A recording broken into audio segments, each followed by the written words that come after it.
সম্মানিত সুধী, আসসালামু আলাইকুম। আমি মাজহারুল ইসলাম। আমার ইউটিউব চ্যানেল টেক্সট বিডি স্কুলে আপনাদের স্বাগতম। সম্মানিত সুধী, আমরা ভ্যাট কনসালটেন্ট এক্সাম নিয়ে আজকে আলোচনা করব। এর আগে আপনারা একটি ক্লাস দেখেছেন, যে ক্লাসে আমরা ভ্যাট কনসালটেন্ট এক্সাম 2025-এর যে পরীক্ষার সিলেবাস, সেই সিলেবাসটি নিয়ে আলোচনা করেছি। আমরা সেই ক্লাসে বলেছিলাম যে পরবর্তী ক্লাসে আমরা সরাসরি যে সিলেবাসে যে বিষয়গুলো রয়েছে সেই বিষয়গুলো নিয়ে আলোচনা করব, এবং বলেছিলাম যে আমরা কাস্টম সাইন 2023 নিয়ে আলোচনা করব। কথা অনুসারে আমরা আজকে যে ক্লাসটি করব সেটি হলো কাস্টম সাইন 2023। প্রথমেই কাস্টম সাইন 2023 সম্পর্কে আলোচনা করার পূর্বে এবং ওখান থেকে কি ধরনের প্রশ্ন আসবে সে আলোচনার পূর্বে আমরা আগে কাস্টম সাইন 2023-এর কি কি ধারা রয়েছে, সেই ধারাগুলো এবং কি কি অধ্যায় রয়েছে, কি কি তফসিল রয়েছে, আমরা সেই বিষয়গুলো নিয়ে আলোচনা করব। কারণ আপনি মুখস্থ কোনো প্রশ্ন মুখস্থ করে পাশ করতে পারবেন না। আপনাকে বেসিক জিনিসগুলো জানতে হবে। কারণ আপনি এটা পরীক্ষা শুধু পাশের জন্য দিবেন না, কারণ আপনাকে কনসালটেন্ট হয়ে মানুষের কনসালটেন্সি করতে হবে, কাজ করতে হবে। আর এই কাজ করার জন্য আপনাকে ধারা জানতে হবে। কাস্টম সাইন 2023-এ যে ধারা রয়েছে এবং কোন ধারায় কি রয়েছে, এইসব বিষয় যদি আপনি না জানেন তাহলে আপনি কনসালটেন্সি পেশায় কাজ করতে পারবেন না। আর বেসিক্যালি যেহেতু এই লাইসেন্স দেওয়া হচ্ছে কনসালটেন্সি করার জন্য, একজন ব্যক্তির তার কাজে সহায়তা করার জন্য, সেক্ষেত্রে আপনাকে অবশ্যই ধারা জানার প্রয়োজন রয়েছে। আর ধারাগুলো কিভাবে সহজে আপনি মনে রাখতে পারেন বা সহজেই কিভাবে জানতে পারবেন সেই বিষয় নিয়ে আমাদের টেক্সট-বিডি স্কুল। আপনারা টেক্সট-বিডি স্কুলের সাথে থাকবেন। টেক্সট-বিডি স্কুলে এখনো যারা আপনারা চ্যানেলটি সাবস্ক্রাইব করেননি তারা সাবস্ক্রাইব করেন। সাবস্ক্রাইব করে আপনারা অন্যকে চ্যানেলটি দেখার সুযোগ করে দেন এবং বেশি বেশি লাইক, শেয়ার, কমেন্টস করে টেক্সট-বিডি স্কুলের সাথে থাকবেন। ধন্যবাদ। আমি আর কথা না বাড়াবো, আমি সরাসরি কাস্টম সাইন 2023-এর কি কি ধারা রয়েছে এবং আপনাদেরকে ধারাগুলো মনে রাখার জন্য কিভাবে করা যায় আমি যতটুকু সম্ভব আলোচনা করব। যদি না হয় তাহলে আমরা কাস্টম সাইনে সামনে আরো নেক্সট ক্লাসগুলোতে আলোচনা করব।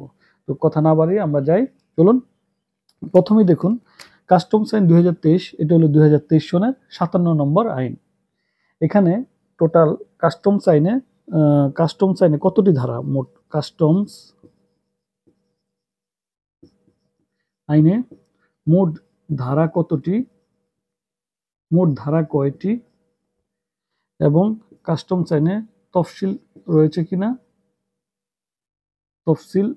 কিনা, এবং ধারাগুলো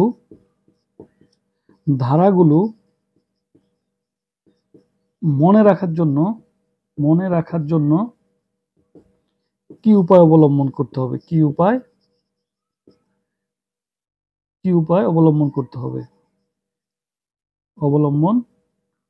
হবে। শুধু আমাদের আলোচনার বিষয় এই তিনটি, খেয়াল করুন।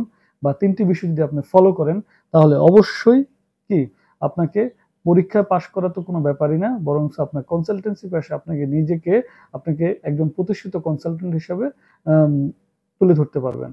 কারণ কনসালটেন্সি পেশার সবচেয়ে বড় বিষয় হলো যে আপনাকে নিয়ম, আইন কানুন জানতে হবে। আইন কানুন ছাড়া কনসালটেন্সি করা যায় না এবং কারো কাছ থেকে শুনে দেখে এভাবে করা যায় না। আর এর জন্য যে বিষয়গুলো আমাদেরকে ধারাগুলো জানতে হবে, আমাদেরকে সেই ধারাগুলো জানতে হবে। যদি আমরা সেই বিষয়গুলো না ক্লিয়ার হই তাহলে আমাদের বিষয়গুলোতে একটি গ্যাপ থেকে যাবে। প্রথমে আমি বলছি কাস্টম আইন 2023-এর ধারা সংখ্যা 270টি, তফসিল সংখ্যা 2টি। এখন আমরা এই ধারাগুলো কিভাবে মনে রাখবো বা ধারাগুলোতে শেখার উপায় কি, আমি সেটি আপনাদেরকে আলোচনা করব।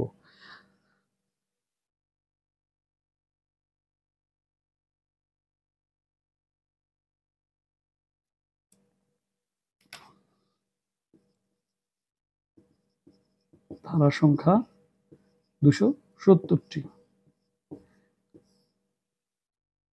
এই ধারাগুলোর জন্য যে অধ্যায় রয়েছে সে অধ্যায় অনুসারে আমরা আলোচনা করব। প্রথম অধ্যায়, এটার নাম হচ্ছে প্রারম্ভিক আলোচনা। এখানে তিনটি ধারা রয়েছে, ধারা 1, 2, 3, তিনটি ধারায়। প্রথম ধারায় আলোচনা হয়ে রয়েছে, ধারা 1-এ আলোচনা হয়েছে ধারা 1। ধারা 1-এ সংক্ষিপ্ত শিরোনাম ও প্রবর্তন। সংক্ষিপ্ত শিরোনাম ও প্রবর্তন। ধারা 2-এ সংজ্ঞা। তারপরে ধারা 3-এ আইনের প্রাধান্য। আইনের প্রাধান্য। তাহলে আমাদেরকে ধারা মনে রাখার জন্য কি রাখতে হবে, যে অধ্যায়গুলো মনে রাখতে হবে। প্রথম অধ্যায়ে কি রয়েছে? 3টি ধারা। এর মধ্যে কি 3টি ধারা? ধারা 1, 2, 3। প্রথম ধারায় রয়েছে সংক্ষিপ্ত শিরোনাম ও প্রবর্তন। ধারা 2-তে রয়েছে সংজ্ঞা। ধারা 3-এ রয়েছে কি? আইনের প্রাধান্য। এগুলো প্রথম অধ্যায়। এবার আমরা দ্বিতীয় অধ্যায় দেখব কি? দ্বিতীয় অধ্যায়ে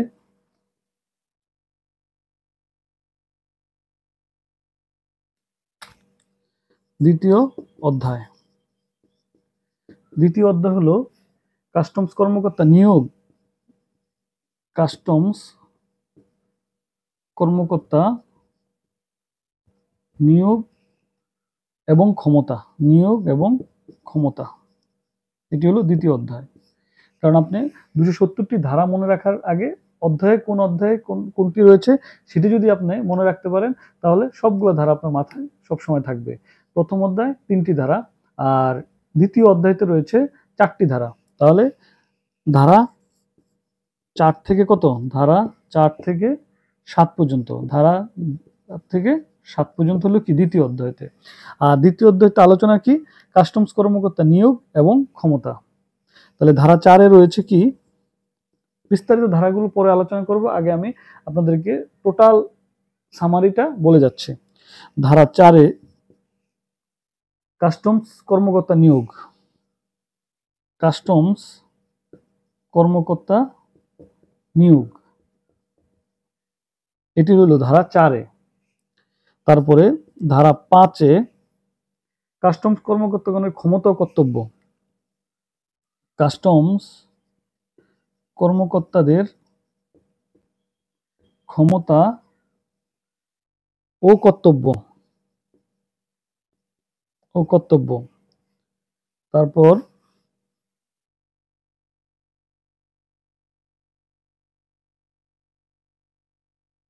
ধারা 6-এ ক্ষমতা অর্পণ।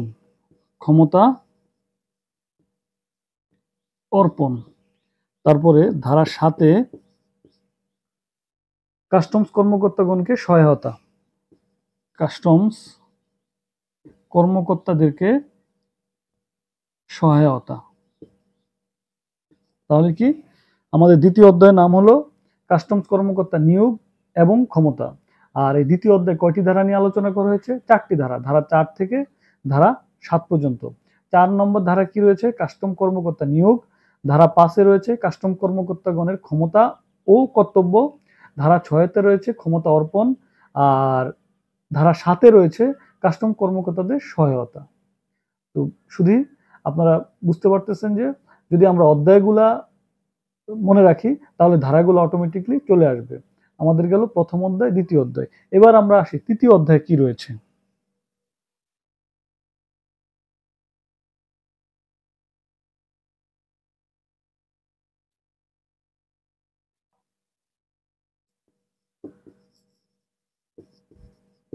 তৃতীয় অধ্যায়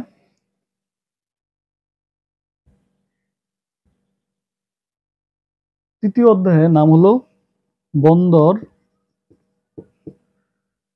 বিমানবন্দর। তারপরে স্থল কাস্টমস স্টেশন, স্থল কাস্টমস স্টেশন। তারপর ইত্যাদি ঘোষণা। এটা হলো তৃতীয় অধ্যায়ের আলোচনা। বন্দর, বিমানবন্দর, স্থল কাস্টম স্টেশন ইত্যাদি ঘোষণা। এখানে ধারা রয়েছে মোট 6টি। আমরা কয়টি ধারা রয়েছে? 6টি। ধারা 8 থেকে ধারা 13 পর্যন্ত মোট 6টি ধারা এই অধ্যায়ে আলোচনা করা হয়েছে। তাহলে আমরা এখন দেখি যে এখানে যে 6টি ধারা, সেই ধারাগুলা কি কি। তৃতীয় অধ্যায়ে মোট 6টি ধারা নিয়ে আলোচনা করা হয়েছে। সেখান থেকে ধারা 8-এ রয়েছে কাস্টম বন্দর, কাস্টমস বিমানবন্দর ইত্যাদি ঘটনা। কাস্টমস বন্দর, কাস্টমস বিমানবন্দর, কাস্টমস বিমানবন্দর ইত্যাদি ঘোষণা। তারপরে ধারা 9-এ রয়েছে অবতরণ স্থান অনুমোদন। অবতরণ স্থান অনুমোদন এবং কাস্টম স্টেশনের সীমানা এবং কাস্টমস স্টেশনের সীমানা ও সময়সীমা নির্ধারণ করিবার ক্ষমতা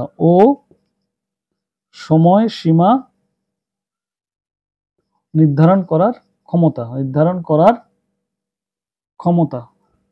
এ গেল ধারা 9। এবার আসি ধারা 10-এ কি আছে। আমাদের এখানে কি 6টি ধারা, 2টি ধারা আমরা বললাম। এবার ধারা 10-এ রয়েছে কি ওয়্যার হাউজিং স্টেশন ঘোষণা। ওয়্যার হাউজিং স্টেশন ঘোষণা। তারপরে ধারা 11-তে কি রয়েছে? ধারা 11-তে রয়েছে সরকারি ওয়্যারহাউস নির্ধারণ। সরকারি ওয়্যারহাউস নির্ধারণ। তারপরে ধারা 12-তে কি রয়েছে? ধারা 12-তে রয়েছে বেসরকারি ওয়্যারহাউসের লাইসেন্স প্রদান। এই যে দেখেন, ধারাগুলো পড়লে শুধু আপনাদের প্রশ্ন চলে আসতে পারে। যেমন কাস্টম সাইন থেকে যে সকল প্রশ্নগুলো পরীক্ষা আসবে তা কি, যে বেসরকারি কত ধারায় বেসরকারি ওয়্যারহাউসের লাইসেন্স প্রদান করা হয়, কাস্টম সাইনের কত ধারায় বেসরকারি ওয়্যারহাউসের লাইসেন্স প্রদান করা হয়। এই জন্য আপনি যদি ধারাগুলো সম্পর্কে কত ধারা কোন অধ্যায়ে বলা হয়েছে আপনি যদি সবকিছুগুলো জানা থাকে তাহলে সহজেই কি আপনি উত্তর দিতে পারেন। যেমন তাহলে ধারা 12-তে কি রয়েছে? ধারা 12-তে রয়েছে বেসরকারি ওয়্যারহাউসের লাইসেন্স প্রদান স্থগিত, কোন কোন কারণে স্থগিত করা যায় এবং বাতিল ইত্যাদি। খুবই ইম্পর্টেন্ট, এটা পরীক্ষায় সাধারণত আসার সম্ভাবনা থাকে। তো আপনি ধারাটি যদি মনে রাখেন আপনি সহজেই 2-3 লাইন লিখে আসতে পারবেন যে ধারা 12-তে কি বেসরকারি ওয়্যারহাউসের লাইসেন্স প্রদান করা হয় এবং স্থগিত করা হয় এবং কি বাতিল করা হয়। এরপর রয়েছে কি ধারা 13। ধারা 13-তে কি আছে? কাস্টমস কর্মকর্তাদের আরোহণ ও অবতরণের জন্য স্টেশন।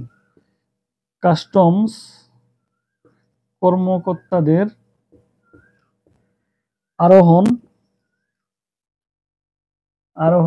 ও অবতরণের জন্য স্টেশন। শুধু তাহলে আমরা তৃতীয় অধ্যায় আলোচনা করলাম। আপনারা তৃতীয় অধ্যায় দেখলেন। কি তৃতীয় অধ্যায়টি কি ছিল? বন্দর, বিমানবন্দর, স্থল, কাস্টম স্টেশন ইত্যাদি ঘোষণা। এখানে মোট কয়টি ধারা? এখানে মোট 6টি ধারা। ধারা 8 থেকে ধারা 13 পর্যন্ত আলোচনা হয়েছে। ধারা 8-এ কি বলা হয়েছে? কাস্টমস বন্দর, কাস্টমস বিমানবন্দর ইত্যাদি ঘোষণা।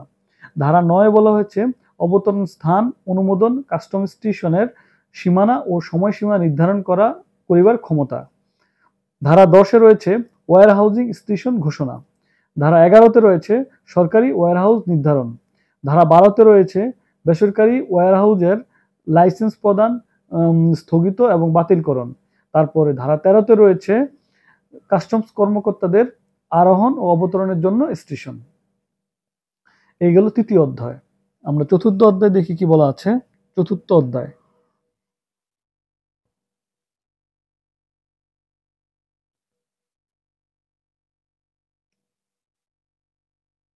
চতুর্থ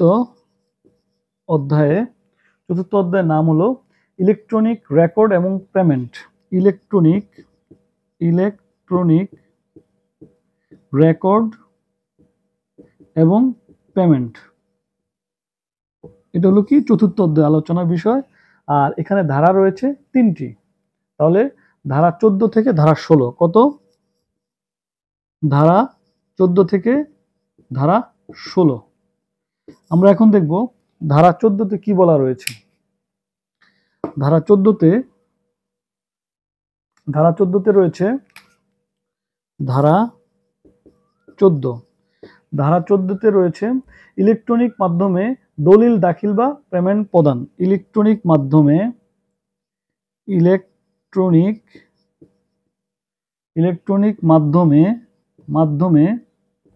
দলিল দাখিল বা পেমেন্ট প্রদান এ গেল ধারা 14। তারপর ধারা 15তে কি রয়েছে? ধারা 15তে রয়েছে ইলেকট্রনিক রেকর্ড সংরক্ষণ, ইলেকট্রনিক রেকর্ড সংরক্ষণ। তারপরে ধারা 16তে রয়েছে 2006 সনের 39 নং আইনের প্রযোজ্যতা, 2006 সনের 39 নং আইনের প্রযোজ্যতা।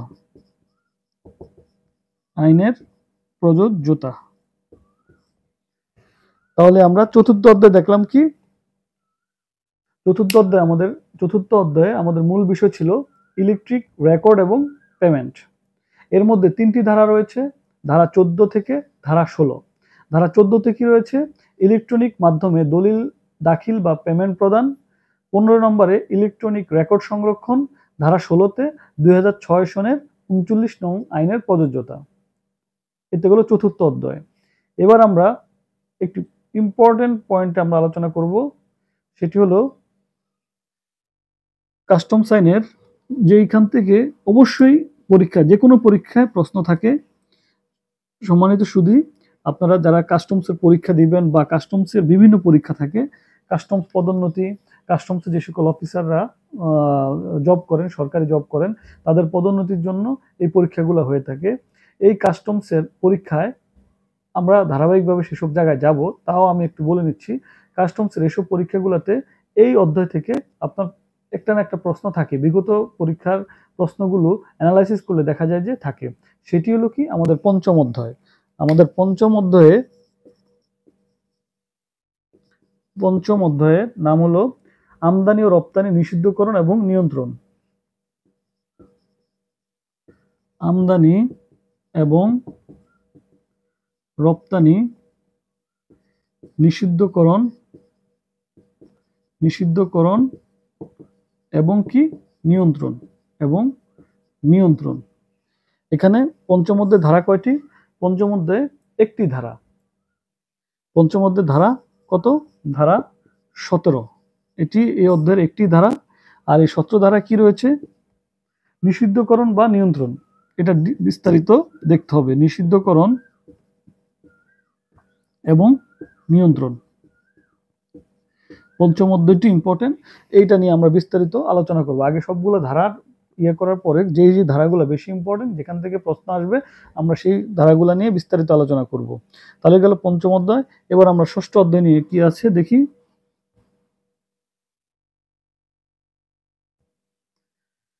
ষষ্ঠ অধ্যায়ের নাম হলো কাস্টমস শুল্ক আরোপ ও অব্যাহতি। কাস্টমসের মূল কাজ, কাস্টমসের শুল্ক আরোপ এবং অব্যাহতি। এখানে ধারা রয়েছে মোট 15টি ধারা রয়েছে, 15-16টি ধারা রয়েছে। এখানে মূল কাস্টমসের মূল কাজ এবং মূল আলোচনা এই অধ্যায়ে রয়েছে। ষষ্ঠ অধ্যায়ের আমি ধারাগুলো একটা একটা করে বলছি, আমি বলে যাচ্ছি, এবং এখান থেকে যেসব বিষয়গুলো ইম্পর্টেন্ট আমরা সেগুলোই প্রশ্ন আকারে বা পরীক্ষা আসে, আমরা সেগুলোই আলোচনা করব। 18 থেকে 35টা ধারা, এখানে 18 থেকে 35 পর্যন্ত। আমরা 17 নম্বর পড়েছি, 18 থেকে 35। তাহলে আমরা ধারা 18তে কি আছে আমরা একটু দেখি। ধারা 18-র নামটা হলো ধারা 18 হলো কি শুল্কযোগ্য পণ্য। সহজ সহজ একবারে কমন প্রশ্ন থাকে, কাস্টমস আইনে শুল্কযোগ্য পণ্যের নামগুলো উল্লেখ করো বা 5টি পণ্যের নাম উল্লেখ করো, এরকম আপনাদের প্রশ্ন আসবে। শুল্কযোগ্য 5টি পণ্যের নাম, এটি কত ধারায় রয়েছে? ধারা 18তে কি রয়েছে? শুল্কযোগ্য পণ্য। তারপরে ধারা 19-এ রয়েছে কি? ধারা 19-এ রয়েছে কাউন্টার ভেলিং শুল্ক আরোপ। কাউন্টার ভেলিং ভেলিং শুল্ক আরোপ কি? শুল্ক আরোপ কি? শুল্ক আরোপ। তারপরে ধারা 20-এ রয়েছে কি? অ্যান্টি ডাম্পিং শুল্ক আরোপ। অ্যান্টি ডাম্পিং শুল্ক আরোপ। তারপরে ধারা 21-এ রয়েছে কতিপয় ক্ষেত্রে কাউন্টার ভেলিং শুল্ক অ্যান্টি ডাম্পিং শুল্ক আরোপীয় নহে। কি কি ক্ষেত্রে? কতিপয় ক্ষেত্রে কাউন্টার ভেলিং এবং অ্যান্টি ডাম্পিং শুল্ক আরোপযোগ্য নহে। শুল্ক আরোপনীয় নহে। এটা কত ধারা রয়েছে? এটা হলো ধারা 21-এ। তারপর ধারা 22-এ রয়েছে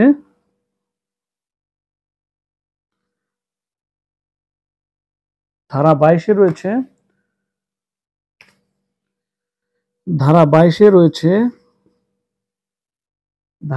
রয়েছে কাউন্টার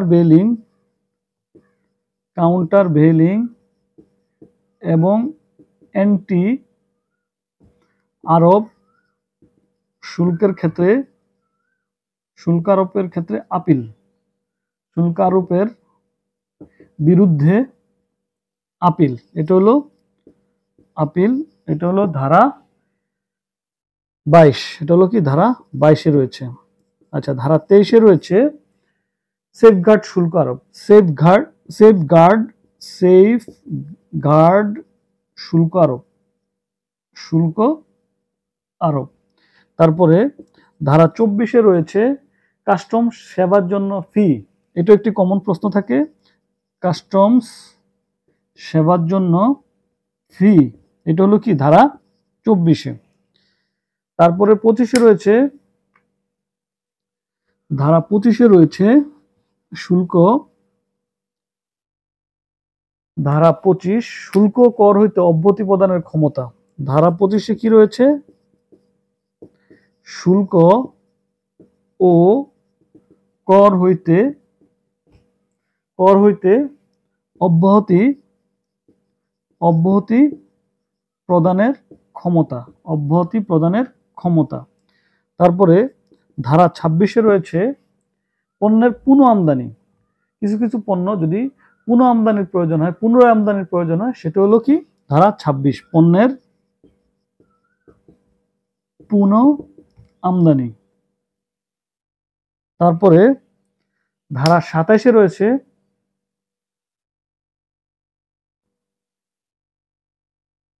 ধারা 27-এ রয়েছে শুল্ক আইনের উদ্দেশ্যে পণ্যের কাস্টমস মূল্য। শুল্ক আইনের উদ্দেশ্যে পণ্যের কাস্টমস মূল্য। তারপরে ধারা 28-এ রয়েছে ক্ষতিগ্রস্ত ও অবনতিপ্রাপ্ত, নিখোঁজ অথবা ধ্বংসপ্রাপ্ত পণ্যের শুল্ক হ্রাসকরণ। ক্ষতিগ্রস্ত, তারপরে কি? অবনতিপ্রাপ্ত বা নিখোঁজ পণ্যের শুল্ক হ্রাসকরণ। গেল 28। 29-এ রয়েছে ধারা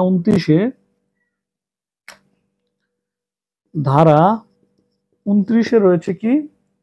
আমদানিকৃত স্পিড পরীক্ষা এবং পান করিবার অনুপযোগী করিবার ক্ষমতা। পণ্যের শুল্ক, এটা হলো কি? পান করিবার অনুপযোগী করার ক্ষমতা, অনুপযোগী করিবার ক্ষমতা, করিবার ক্ষমতা। তারপরে ধারা 30-এ কি রয়েছে? ধারা 30-এ রয়েছে পণ্যের শুল্ক হার, মূল্য এবং বিনিময় হার নির্ধারণের তারিখ। পণ্যের শুল্ক হার নির্ধারণের কি তারিখ, তারিখ। তারপরে হলো যে 31 নম্বরে মূল্য এবং কার্যকর শুল্ক হার। তারপরে 32 হলো শুল্ক, কর ও সুদ পরিশোধের সময়সীমা। তারপরে 33 হলো যে অসত্য বিবৃতি ইত্যাদি। 34 হলো 3 বছরের মধ্যে ফেরত প্রদান দাবি করা। আর 35 হলো শুল্ক, কর ও চার্জ জমা এবং বিলম্বিত পরিশোধ করা। সম্মানিত সুধী, আমরা তাহলে ষষ্ঠ অধ্যায়ের যেই মোট 18 থেকে 35 পর্যন্ত ধারাগুলো আমরা আলোচনা করলাম। এর মধ্যে কিছু কিছু ধারা পরীক্ষা আসার উপযোগী এবং আর অন্যান্য সবগুলো ধারা আমাদের জানা থাকলে কি আমরা বুঝতে পারবো যে কোন ধারাতে কোন পরিস্থিতিতে কি করতে হবে, আমরা বিষয়গুলো আলোচনা করব। সেই ক্ষেত্রে আমরা পাস করার জন্য কোন কোন ধারাগুলো পড়তে হবে, আমি এখন সবগুলো ধারায় কি ধারাগুলো আলোচনা করছি। ধারা বিস্তারিত যেগুলো আমাদের পরীক্ষায় আসার উপযোগী সেইগুলো নিয়ে আমরা ফাইনালি আলোচনা করব। তো আজকে সম্মানিত সুধী, আমরা এই ষষ্ঠ অধ্যায় পর্যন্তই মোট 35 পর্যন্ত ধারা আলোচনা করলাম। আগামী ক্লাসে আমরা সপ্তম অধ্যায় থেকে আমরা 36 কি রয়েছে সেইগুলো নিয়ে আমরা আলোচনা করব। এভাবে আমি ধারাবাহিকভাবে আপনাদেরকে ক্লাসগুলো দিয়ে যাব। আপনারা আমাদের ক্লাসে থাকুন, ক্লাসের সহিত থাকুন এবং ক্লাসের বিষয়গুলো ধারাবাহিকভাবে যদি কন্টিনিউ করেন তাহলে হয়তো কি আমরা আপনারা পরীক্ষার উপযোগী যে সিলেবাস বা পরীক্ষার যে সাজেশন, সেই সাজেশনগুলো এখানে আমরা আস্তে আস্তে আমাদের প্রত্যেকটি পার্টে আমাদের চলে আসবে। তো শুধু আজকে এই পর্যন্তই। আপনারা আমার চ্যানেলের সাথে থাকুন, আমাদের চ্যানেলকে লাইক, শেয়ার, কমেন্টস করে অন্যদেরকে সহযোগিতা করুন এবং নিজে জানুন এবং অন্যকে জানার জন্য সহযোগিতা করুন। ধন্যবাদ সবাইকে। আসসালামু আলাইকুম।